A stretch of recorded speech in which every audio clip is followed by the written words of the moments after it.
Hello! We have 3 stories today.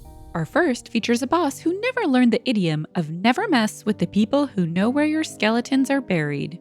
Because you never know if you're actually starring in a sneaky wholesome story where a kind boss comes along to give you a lifeline, letting you unleash a hellscape of nuclear revenge. Story 1. My bookkeeper reminded me of this now that she's retiring. I'd forgotten how she came to work for us. She's been our mother hen and office fixture so long, I forgot. Close to 25 years ago, I was estimating and quoting a metalworking job, factory expansion job, about 100 miles from my home and shop. The owner was berating a fairly young bookkeeper about how a computer glitch was her fault and using completely inappropriate language. When we went to the job site, he explained how she only had a local college degree in bookkeeping and business, that if he didn't keep her on the back foot, she would want a raise and benefits, and mentioned she had to keep the job because she was a single mother. We cut steel, installed it, so I saw this girl cry, work through lunch, be the last one to leave her department, etc. I talked it over with my then girlfriend, now wife, about poaching this trained girl since we desperately needed a resident bookkeeper, controller. Needed one 5 years ago, but if I did it, would burn bridges with a customer. Don't think I did anything that wasn't goal-oriented for me and my business. We had serious issues with taxes and compliance at the time. My girlfriend went to the job site with me, sat with this girl, young lady, and slipped her a business card not knowing if she would want to move from a city to the country. She had worked there 5 years, got no raises or benefits in 5 years, and desperately wanted another job, but knew the boss and owner would kill her job reference since she saw him do it before. My wife rented her a little place for cheap. She started with us and untangled the last 3 years of mess in about 3 months.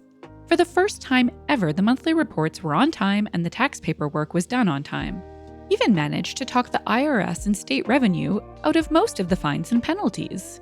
She quickly became my Girl Friday, since she killed problems in minutes that had plunged me for years. Actual education and experience, along with being sharp as a tack. She met her husband here, had her wedding lakeside here. They built a house here and had 2 more kids here. They spent 25 years working here. High Grand Poobah of the office. Killer of paperwork dragons. She and my wife have become great friends since they both lived city lives at one point and we are all country folk.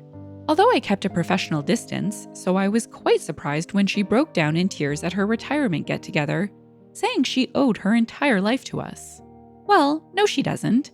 I was more than willing to throw money at the paperwork monsters to get the tax and compliance people off my tail.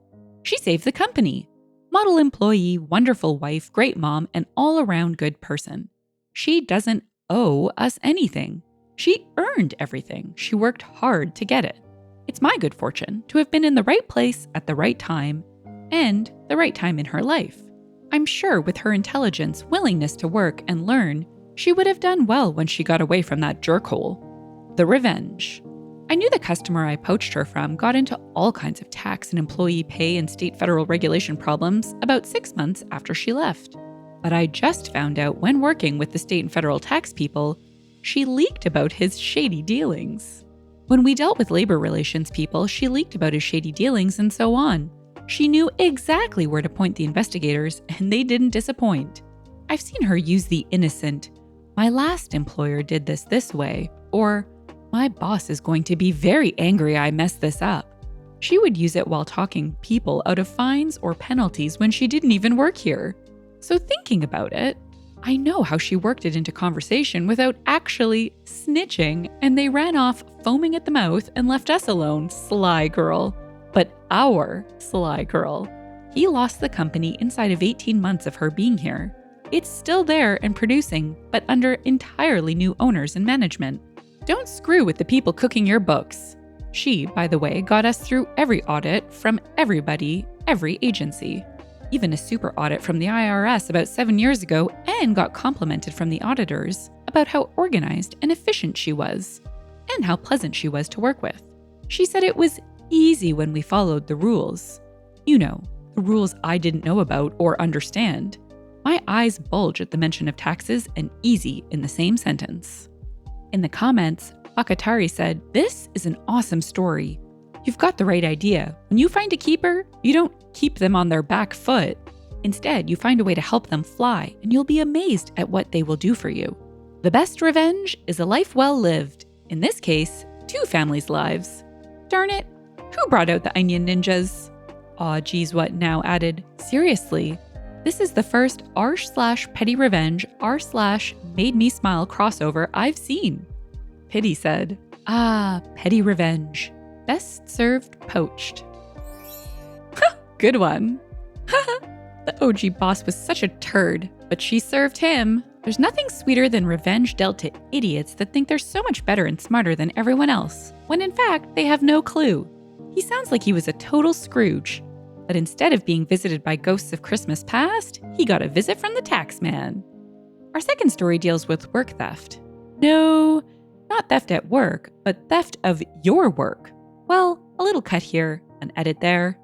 Ooh, that's a spicy picture. Click, insert. There, now you can have it. Don't forget to put your name on it. Story 2. So I do data analysis for financial firms. I'm based in Europe, but I get a new line manager from America. Now, I get on really well with my American colleagues, but this guy is a muppet. Not sure how he got promoted to his position as he knew nothing about the industry. I frequently had to present to the board, and he'd always go through my slides beforehand and ask me about them. He'd then ask purposefully challenging questions about things he'd only just learned from me 5 minutes before the meeting. Really schmuck behavior. Once I realized what he was doing, I started being more careful about how much I shared. One time, I managed to plant questions that made him look stupid in front of the board. Following this, he started making me present to him beforehand and then would take my presentation and deliver it himself to take the credit. This really ticked me off, so I took my petty revenge. For the next meeting, I included a few slides in the PowerPoint that were not connected to the presentation. I was able to quickly skip through these when I was going through it with him so he didn't pick them up. However, once he got in the meeting, the fun began. The board were very surprised to see a picture of a baby kangaroo in the middle of the projected Q3 earnings. He got flustered and blundered through the next few slides. He was just getting back on track, but then the regional analysis appeared on the bare chest of Tom Brady. The board were getting visibly annoyed at this point, and they thought he was joking around. It all settled down until the final slide. It was the standard, "Any questions?" Only the faded picture in the background just happened to be a bikini pic of the CEO's daughter taken from her Instagram. Oh, how did that get there? Birdbrain quickly made his apologies and left. He came gunning for me, so I had to play ignorant. I don't know how that happened. It was all fine when we went through it before. Must be a hacker. Luckily, Sergeant Spudhead bought this excuse as he knows nothing about anything. The board, however, weren't so forgiving and immediately transferred him to a more junior position. 6 months later, I got promoted to the role he had vacated. In the comments, Arjack said, "You never screw over the person you rely on in order to get your job done. I doubt he ever learned that." Shay B1 added, "So many managers do not recognize this. My former boss tried to ask a stupid question when I presented to the finance committee of the board, and the CEO said, 'Shouldn't you know the answer to that question? It is your division. Why don't you tell the committee the answer?' He looked like a jerkhole, and he was fired shortly after I left the company. I used to call him a spork. Useless and breaks under pressure." Grand 305 said, "I would have added a slide that said, quote, 'created by name,' upside down, faded a bit, in the middle like, quote, 'someone stole this. Remove if you are presenting.' Like, good luck." Devil emoji. I mean, is this revenge or a lesson well taught? We all know very well that this tool used other people's work to build each rung on the corporate ladder he was climbing, and OP here said, "Enough is enough." But alas, this guy'll probably never learn, especially if he's gullible enough to believe that a hacker planted the shot of the CEO's daughter. What an idiot. Our third story features a repeat offender of the age of gym code. You know, wipe the machine after you use it, keep your tunes to yourself, put weights back, that kind of stuff. One lady decided to get snippy, so the hero of our story decided they weren't going to make it snappy, even if it cost them every muscle in their body. Story 3. I've been going to this gym for about 6 months now, and I always try to avoid going past 7 p.m. because the vibes are off. However, yesterday, I had no choice but to go around 8 p.m. To my surprise, the gym was almost empty. Maybe because it was Friday. Anyway, I took advantage of the empty gym to do 5 sets of sled pushes. I don't like doing them when the gym is crowded because people walk through the track all the time, and that annoys me. I started doing my 40-meter sled pushes, and after every round, I'd put my water bottle on top of the weights while I sat on the floor next to it to rest. The water bottle being there and me being maybe 2 to 3 feet away is enough to let other people know that the sled is currently in use. However, even if you're not sure, seeing the bottle should at least prompt you to look around and see who it belongs to. I was sitting on the floor resting before my last set when a woman walked to the sled and kicked my water bottle, a hydro flask. I took my headphones off and the conversation went like this. "Hi, excuse me, that's my water bottle. I'm using the sled at the moment," as friendly as I could be. "You're not using it, are you? You're sitting on the floor?" "I'm in between sets, which is why my bottle is there so people know it's in use." "Well, you can't use a water bottle to reserve a machine that you're clearly not using." At this point, I got up and stood between her and the sled. As I said, I was resting between sets. I've not finished my sets yet, but by all means, feel free to wait until I'm finished. I then started pushing the sled one way and then back. When I got to the start position again, she started walking towards the sled, thinking I was going to walk away. Oh, baby, no. Here is where the malicious compliance started. I sat on the sled weights while resting because, as she said, I couldn't use my water bottle to show people it was in use. So I was just going to use my body. She got really angry and said, "What are you doing?" "Resting between sets. I know now I can't reserve the machine with a water bottle, so I'm just going to sit here while I rest." This is unbelievable. "How many sets do you have left?" "I don't know, a few more." I put my headphones back in and started another set. She was still waiting. So I did another set. She was still there. I did another. At this point, my legs felt like jelly and I could barely finish my sets. She was still waiting for the sled. It had been like 15 minutes and I forced myself to keep going out of spite. She looked so angry and was trying to talk to me. My headphones were in and blasting music, so I ignored her. I ended up doing 12 extra sets until she walked away.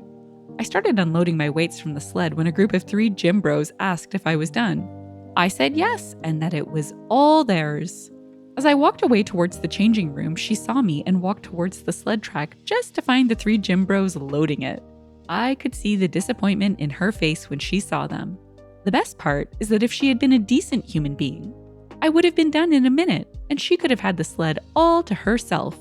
I only had 1 set left originally. Edit. The bottle was a hydro flask, not a single-use plastic one, and I was on a timed 60-second rest between sets, not camped at a machine. In the comments, Stang F150 said, "Tell the truth, OP, you did not walk out of there like a boss, but with legs of spite jello." OP replied, "Being completely honest, I wasn't sure I was going to make it down the gym stairs." Laughing emojis. Mars Volta said, "That girl is secretly hired by the gym to peeve people off enough to get them to put more reps in. You were tricked." OP replied, "It honestly worked, haha." Calipigian P said, "Nice quads, bro. What's your secret?" Spite. That last comment is my fave, and only because the username honors those more well-endowed in the rear. Wink, wink, nudge, nudge. If you're a regular listener, you know I'm not spiteful. But this move, my friends, this one I can see myself pulling. If someone kicked my stuff over at the gym, I would lose my mind. But I wouldn't confront them. No. I'd be ultra passive-aggressive and work my booty. It's really a win-win.